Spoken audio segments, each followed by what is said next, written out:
सोचिए दोस्तों, अगर मैं आपसे कहूं कि रामायण और महाभारत सिर्फ कहानी नहीं है बल्कि एक दोस्तों इतिहास भी हो सकता है।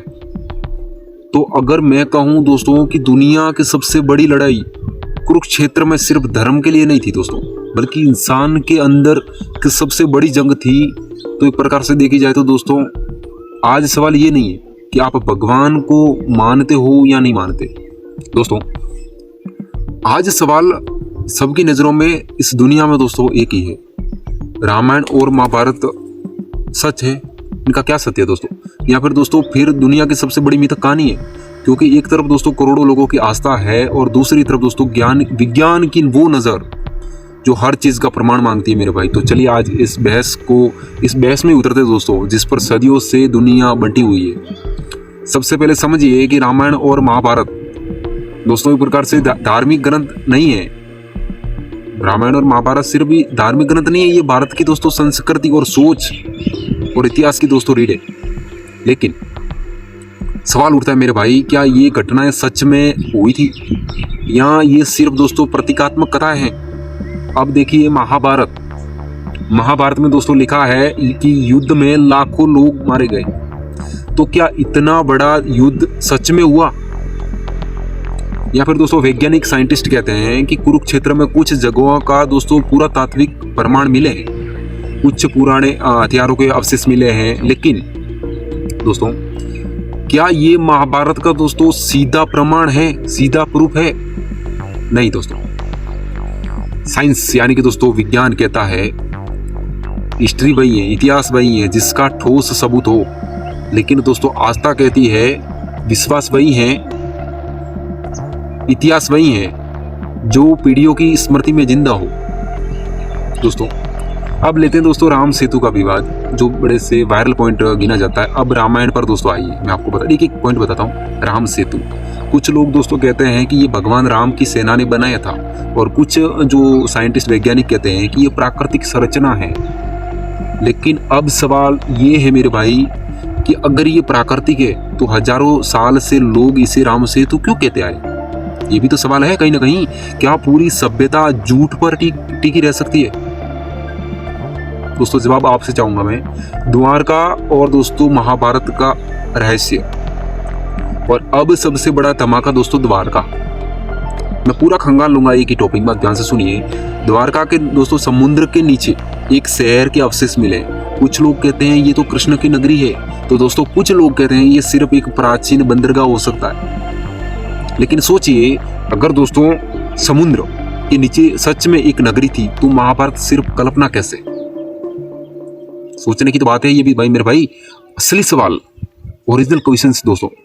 लेकिन सबसे बड़ा सच ये है कि रामायण और महाभारत को सिर्फ युद्ध मत समझिए। ये किताबें मेरे भाई असल में इंसान की एक प्रकार से कहानी है। रामायण बताती है कि मर्यादा क्या होती है, और दोस्तों महाभारत बताती है कि धर्म के नाम पर इंसान कितना एक प्रकार से टूट सकता है। तो सच क्या रामायण और महाभारत इतिहास हिस्ट्री है या मिथक? शायद दोनों। क्योंकि दोस्तों इतिहास सिर्फ पत्थरों में नहीं होता, इतिहास लोगों की दोस्तों आत्माओं में भी होता है। जब करोड़ों लोग हजारों साल से एक ही कथा को दोस्तों जी रहे होते हैं तो वो सिर्फ कहानी नहीं रह जाती, वो एक प्रकार से देखा जाए तो दोस्तों सभ्यता बन जाती है। हम बात करेंगे दोस्तों उन प्रमाणों की जिन्हें देखकर विज्ञान भी सोचने पर दोस्तों मजबूर हो जाता है। दोस्तों प्रमाण नंबर 1 यानी कि प्रूफ नंबर दोस्तों 1, कुरुक्षेत्र सच में है। दोस्तों महाभारत का युद्ध दोस्तों कुरुक्षेत्र में हुआ था, और आज भी दोस्तों हरियाणा में कुरुक्षेत्र मौजूद है। वो जमीन मौजूद है, वो तालाब भी दोस्तों वहाँ का मौजूद है, वो प्लेस यानी कि वो स्थान भी मौजूद है। तो सवाल ये है कि अगर ये सिर्फ कल्पना थी, इमेजिन था दोस्तों, तो इतनी सटीक भौगोलिक जानकारी कैसे? आप सोचिए जरा। अब दोस्तों प्रमाण नंबर 2 यानी कि प्रूफ नंबर 2 की बात करते हैं दोस्तों, द्वारका समुद्र के नीचे कैसे? अब सुनिए, कृष्ण की नगरी दोस्तों द्वारका। अब महाभारत में लिखा है कि युद्ध के बाद द्वारका समुद्र में दोस्तों डूब गई, और आज समुद्र के नीचे एक प्राचीन शहर के अवशेष मिले हैं। दीवारें, पत्थर की दोस्तों देखा जाए तो संरचनाएं, पुराने रास्ते दोस्तों, तो अब सवाल ये है, क्या ये दोस्तों संयोग है या फिर दोस्तों हिस्ट्री, रियल इतिहास? दोस्तों अब प्रमाण नंबर 3 की बात करते हैं, प्रूफ नंबर 3, राम सेतु का दोस्तों रहस्य। रामायण में लिखा है कि राम ने समुद्र पर दोस्तों पुल बनाया, ठीक है, और आज भारत और श्रीलंका के बीच में दोस्तों एक पत्थरों की श्रृंखला मौजूद है जिसे दुनिया दोस्तों राम सेतु कहती है, ठीक है। वैज्ञानिक दोस्तों साइंटिस्ट कहते हैं कि ये प्राकृतिक है, लेकिन दोस्तों लोग पूछते हैं अगर ये प्राकृतिक है तो इसे हजारों सालों से राम सेतु क्यों कहा गया? सोचने वाली बात है ना ये भी दोस्तों। अब दोस्तों प्रमाण नंबर 4 यानी कि प्रूफ नंबर 4, प्राचीन ग्रंथों में दोस्तों खगोल विज्ञान, महाभारत में ग्रहणों का दोस्तों वर्णन है, आपने भी सुना होगा, तारों की स्थिति का दोस्तों वर्णन है। कुछ शोधकर्ताओं ने कहा कि उन खगोलीय घटनाओं का समय है 3000 ईसा पूर्व के आसपास बैठता है। अब सोचिए, क्या कोई लेखक इतनी सटीक खगोल गणना कल्पना से लिख सकता है क्या मेरे भाई? अब दोस्तों बात करते हैं प्रमाण नंबर 5 की, यानी कि प्रूफ नंबर 5, हथियार या टेक्नोलॉजी। महाभारत में दोस्तों लिखा है ब्रह्मास्त्र, एक दोस्तों ऐसा शस्त्र, अरे दोस्तों सॉरी, एक ऐसा अस्त्र जिससे पूरा विनाश हो सकता था। कुछ लोग कहते हैं ये परमाणु हथियार का संकेत था, और कुछ दोस्तों कहते हैं ये सिर्फ प्रतीकात्मक भाषा थी। लेकिन दोस्तों सवाल वही, क्वेश्चन वही है, इतनी विनाशकारी कल्पना उस युग में कैसे? अब प्रमाण नंबर 6 की बात करते हैं, यानी कि प्रूफ नंबर 6, भारत की दोस्तों ओरल हिस्ट्री। अब विज्ञान एक चीज भूल जाता है, भारत में इतिहास किताबों से नहीं पीढ़ियों की जुबान से चला है। आपने भी सुना है, दादी ने सुनाया, माँ ने सुनाया, नानी जी ने सुनाया, और हजारों साल बाद दोस्तों वही कथा क्या इतनी बड़ी सभ्यता एक झूठ को इतनी शुद्धता से बचा सकती है क्या? सबसे अब देखा जाए तो बड़ा तर्क, लेकिन रुकिए, स्टॉप, रुकिए दोस्तों, लेकिन सबसे बड़ा प्रमाण पत्थर नहीं, सबसे बड़ा प्रमाण है प्रभाव। रामायण ने दोस्तों मर्यादा सिखाई, महाभारत ने कर्म सिखाया। ये ग्रंथ दोस्तों सिर्फ दुनिया नहीं है, ये ग्रंथ दोस्तों सिर्फ युद्ध नहीं है, ये है मानवता का दोस्तों एक प्रकार से देखा जाए तो संविधान है। तो दोस्तों सच क्या है? अब विज्ञान कहता है, साइंस कहता है कि पूरा प्रमाण दो, आस्था कहती है दोस्तों पूरा अनुभव देखो, पूरा अनुभव देखो। शायद दोस्तों रामायण और महाभारत इतिहास और दोस्तों मिथक के बीच वो रेखा है जहां सच सिर्फ पत्थरों में नहीं है दोस्तों, संस्कृति में सांस लेता है। और दोस्तों जो सभ्यता हजारों साल टिक जाए वो सिर्फ कहानी नहीं होती, वो एक प्रकार से दोस्तों सत्य बन जाती, तर्थ बन जाती है। अब तक आपने दोस्तों प्रमाण देखे कि कुरुक्षेत्र मौजूद है, द्वारका के अवशेष मिले, राम सेतु की दोस्तों संरचना है, लेकिन अब बात होगी दोस्तों उस सबसे बड़े सवाल की, अगर ये सच है तो दुनिया इसे मिथक क्यों कहती है? दुनिया इसे झूठ क्यों साबित करने पर तुली हुई है? यानी कि विरोधी तर्क नंबर दोस्तों 1, लिखित प्रमाण की दोस्तों कमी। जो विरोधी है उनका तर्क क्या है कि लिखित प्रमाण की दोस्तों कमी। इतिहासकार कहते हैं इतिहास वही है जिसका लिखित प्रमाण हो, लेकिन समस्या ये है दोस्तों, रामायण और महाभारत हजारों साल पहले जब कागज भी नहीं था, जब छपाई भी दोस्तों नहीं थी, तभी ये कथाओं का दोस्तों उजागर हुआ है, मुख से पीढ़ियों तक दोस्तों चली आई है। आपने भी सुना होगा दादा नानी परदादाओं से। तो क्या दोस्तों लिखित प्रमाण न होना घटना के झूठ होने का दोस्तों एक प्रकार से प्रमाण है?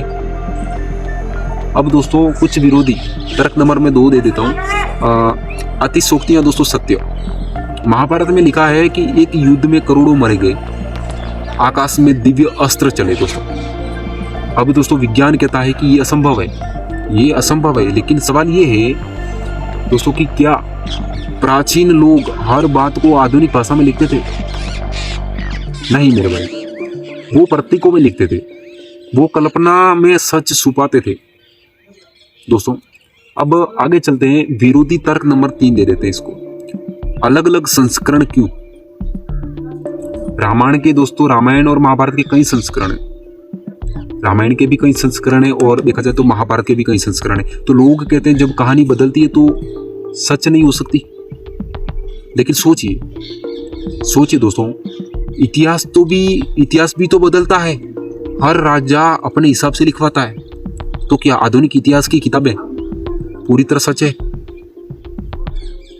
बताइए मेरे को आप दोस्तों। सबसे बड़ा सवाल, ध्यान से सुनिएगा, मैंने बहुत मेहनत के बाद दोस्तों ये वीडियो बनाई है। सबसे बड़ा सवाल, इतिहास किसने लिखा? अब ध्यान दीजिए, हम जो इतिहास पढ़ते हैं वो किसने लिखा? अंग्रेजों ने या फिर दोस्तों मुगलों ने दोस्तों, या फिर राजाओं ने? और हर किसी ने दोस्तों अपनी सुविधा, सुख सुविधा के हिसाब से, अपनी कंडीशन, अपनी टर्म और कंडीशन के हिसाब से इतिहास लिखवाया, सच को मोड़ा। सीधी बात है। तो फिर दोस्तों रामायण और महाभारत पर शक क्यों? असली दोस्तों देखा जाए तो विवाद क्या है?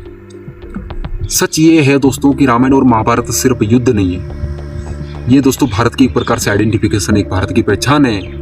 अगर ये इतिहास मान लिया गया तो भारत की सभ्यता दोस्तों दुनिया की सबसे प्राचीन और महान सिद्ध हो जाएगी। और दोस्तों आपके सामने बात करूं मैं तो, और यही बात कुछ लोगों को दोस्तों चुभती है, बताना नहीं चाहिए था लेकिन बता रहा हूं। यही बात कुछ लोगों को दोस्तों चुभने लगी है, क्योंकि अगर रामायण मिथक है, रामायण झूठ है, तो फिर सिर्फ राम ही मिटेंगे, भारत की जड़ें मिटेगी दोस्तों। अगर महाभारत झूठ है तो सिर्फ कृष्ण नहीं दोस्तों, कृष्ण भगवान नहीं, धर्म और कर्म का दर्शन मिटेगा। तो दोस्तों ओवरऑल टोटल को खंगाल लेने के बाद में निष्कर्ष क्या निकलता है, सुनिए मेरे मुंह से। दोस्तों रामायण और महाभारत शायद आधुनिक इतिहास की तरह डेट और डॉक्यूमेंट में बंद नहीं है, लेकिन ये दोस्तों एक सभ्यता की एक प्रकार से आत्मा है, समझ रहे हो? ये सिर्फ दोस्तों सवाल नहीं है, ये भारत का दोस्तों एक प्रकार से अस्तित्व है। कुछ चीजें पत्थरों में नहीं है, लोगों के विश्वास में जीवित रहती है। अब मेरे को दोस्तों आप बताओ, मैं आपसे कुछ पूछ रहा हूं, रामायण और दोस्तों महाभारत सच है या मिथक?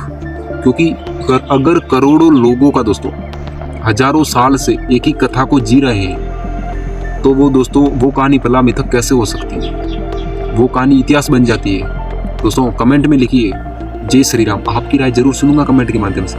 जय हिंद, वंदे मातरम।